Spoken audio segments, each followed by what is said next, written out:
Hi again, everyone. I'm Ollie Matthews. This is the Narcissistic Resistance, and this resistance video is sponsored by contribution from Anonymous, and here's her story. Hello, Ollie. I want to delve a bit into some memories I have of the origins of my crippling anxiety. One of the first is when I was real young. Me and my dad stayed in a small apartment. My dad put this big, crazy industrial fan in my window to draw air through the unit so I could never close my door. Oh, God.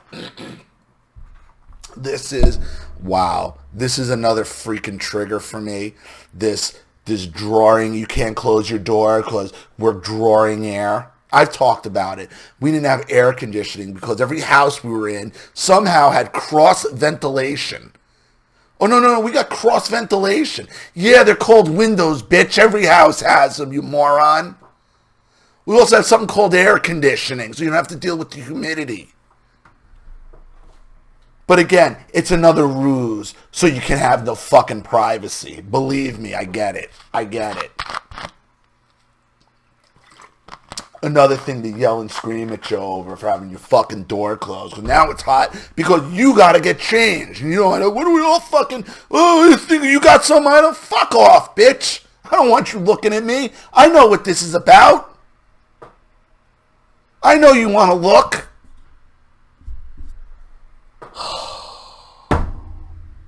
Sorry, I digress. I remember he screamed at me once. Yeah, of course, because I closed the door and he said it would blow out off the ledge. The fan, if it could blow out from having the door, like it would knock you over to walk in front of it if it had that kind of power to knock itself off the. There's a kind of force to ricochet. The thing would knock you through a wall if you walked in front of it. The absurdity. This is a really triggering because I know what this shit is about.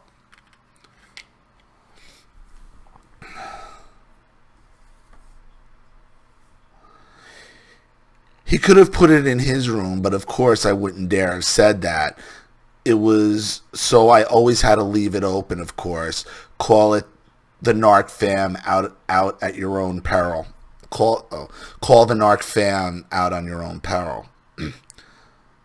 My high school years, he moved to a sort of 2-story apartment, but it was still small, like 2 stacked sardine cans.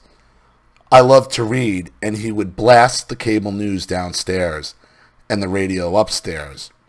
Sometimes he would sit out back and drink outside my upstairs window and blare the radio there too. Yeah, that was the blaring. My mother would do that some.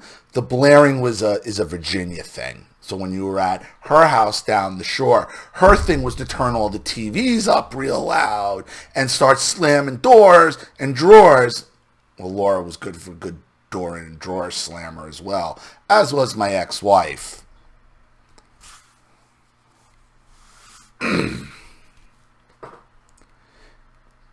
Anyone would see there's no logic to this, but to disrupt my attempts calm alone time. But if he wanted quiet, God help you if you made a peep. Then it was circular drunken ranting for hours and hours and hours and hours. I can't emphasize that enough because I almost recorded him one time. He told everyone else I was crazy and spoiled. In the 90s, I would have had to use a literal cassette tape recorder, so I was afraid I would get busted. I'd give anything to have it now that we have this platform. If he was on a tirade, sometimes I would try to go in my room and listen to music on my headphones. If he knew I wasn't listening to him, he would barge in and rip them off. He would never let me answer the phone. It was forbidden. He was a big gambler, and I think he owed money a lot. Once I answered, and I guess it was a bookie. Needless to say, that was an onslaught that lasted for months, berating me to never answer the bleeping phone again. A friend called once and he was really hammered and told her to never call again and slammed it down. He told me the next day she rode her bike over to check on me but was scared to ring the bell. I told that's not silly. She should be scared. I would be so nervous and jittery I couldn't function in life. There was no sanctuary, no peace of mind. You never knew what you were coming home to. Yeah, I know. I know that feeling. He would rage for 3 weeks and then on an up day would denigrate me because I wasn't thrilled to come home. So a week went by and as soon as you can get comfortable, he would be right back to bellowing furiously that you threw out a frozen dinner that was inedible due to freezer burn. I was targeted over anything though, minuscule, insignificant things. I took to wandering around after school and at night because there was nowhere to go. Can I quote one line from a song by Narcissistic Father? By NF, I think that means Narcissistic Father. Please don't come after me. I just want to be alone right now. That should be my slogan in life. The only time I was happy was reading with my cat in the quiet, which was rare. I don't have to say I was a mess in school, that's obvious, so I dreaded waking up every morning and pondered suicide daily, or going to bed hoping I die in my sleep. I tried to will myself to have cancer or be murdered. One time he chased me out of the house with no shoes on. I was walking and some girls from school drove up and asked if I needed a ride. I said no, but they insisted. I mean in a nice way, though.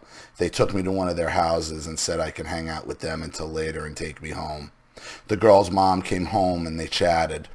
I remember the chill, easygoing way they conversed with each other, and let me tell you, my mind was blown. No cowering, no trying to prove how stupid you are because they know a tidbit of trivia you don't. No throwing out of the friend. When they took me home, he locked me out, and we had those slat-type windows on the back door, so I shimmered up one and opened it. There was a knife stuck in the door frame. Hey, I wish I was lying. I remember it like it was yesterday. So I feel like I was set up to fail. He always played the put-upon. He always played the put-upon crucified martyr. My aunt would always come over and get him riled up about how ungrateful and terrible I am. Then she would leave. If they got in a spat and they did a lot, there was no repercussions for her, but I had to pay I had to pay for it. Every time I was the one browbeat until I started cutting myself to distract my mind. It worked too. It was the only way I could get out of my head for a little while. I couldn't think, I couldn't feel, I couldn't care. I guess I disassociated. It fractured my mind. Thanks for all you do, Ollie. I still get panic attacks to this day. But all your great listeners reassure me that I'm not alone. Like George Costanza legendarily cried, Serenity now. And that's why you're crying it. Because that's all the narcissist wants to do is disrupt your serenity. Like, that's it. That's it. The narcissist just wants to disrupt your serenity. They want to just give you anxiety. And what's anxiety? Anxiety is just remnants of the narcissist's abuse. Lingering and they're not even there. Their only objective is to disrupt your serenity. Period. So, I hope that helps. Thank you so much, Anonymous, for your contribution and story. I really appreciate it. Thank you to everybody watching. Please leave any opinions or advice in the comment section below. And if you want your story read on the channel, you have a topic you'd like me to cover, a narcissist you'd like to expose, you'd like to have a private video made, or you'd just like to make a contribution to the channel in general to keep it supported, growing, and successful, because this channel survives 100% on contributions from all of you guys. Without you, all this goes away. So if you like what you see here and you want to see more videos like this, you know what to do with the PayPal and email links in the description box. Also, please like and share this video wherever you can. Subscribe to my channel if you haven't, and be sure to click the subscription bell to be notified of all my video uploads. I'm Ollie Matthews. This has been the Narcissistic Resistance. Take care.